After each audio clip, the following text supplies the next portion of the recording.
সৌন্দর্য, আভিজাত্য এবং শৌখিনতার আরেক নাম ক্লাবম্যান মিনি। আপনারা হয়তো এই ক্লাবম্যান মিনি সম্পর্কে জানেন না। চলুন আজ আপনাদেরকে জানাবো এই ক্লাবম্যান মিনি সম্পর্কে। এই ক্লাবম্যান মিনি অত্যন্ত স্টাইলিশ এবং ব্যবহারিক একটি নাম।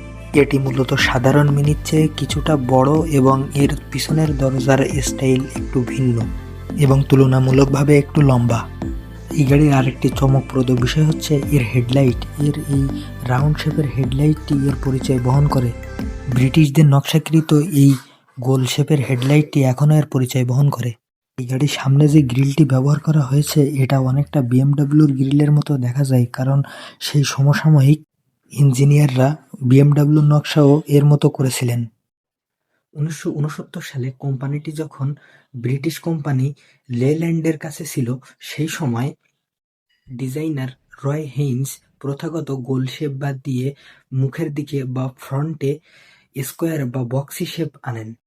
1980 সালে ক্লাবম্যান উৎপাদন বন্ধ হয়ে যায়, তার বদলে মিনি মোটর বাজারে নিয়ে আসা হয়।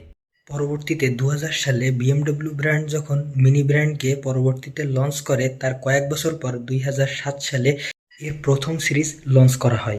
এর সবথেকে অদ্ভুত বৈশিষ্ট্য ছিল এর ক্লাব ডোর, অর্থাৎ এক পাশে ছিল ছোট পাল্লা এবং আরেক পাশে ছিল একটি বড় পাল্লা, যা দিয়ে এর পিছনের সিটে ওঠা হতো।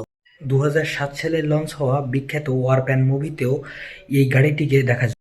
এর দ্বিতীয় জেনারেশন লঞ্চ করা হয় 2015 সালে। এটি ছিল একটি পূর্ণাঙ্গ 4 ডোর ফ্যামিলি কার, তবে এর পিছনের দরজা এখনও অপরিবর্তিতই রাখা হয়েছে। 2024 সালে এসে এই ক্লাবম্যানের সমাপ্তি ঘটে। এরপর থেকে এই গাড়ির আর ম্যানুফ্যাকচার হয় না। ভিডিওটি শেষ পর্যন্ত দেখার জন্য অসংখ্য ধন্যবাদ। ভিডিওটি আপনাদের কাছে ভালো লেগে থাকলে অবশ্যই চ্যানেলটিকে সাবস্ক্রাইব করবেন।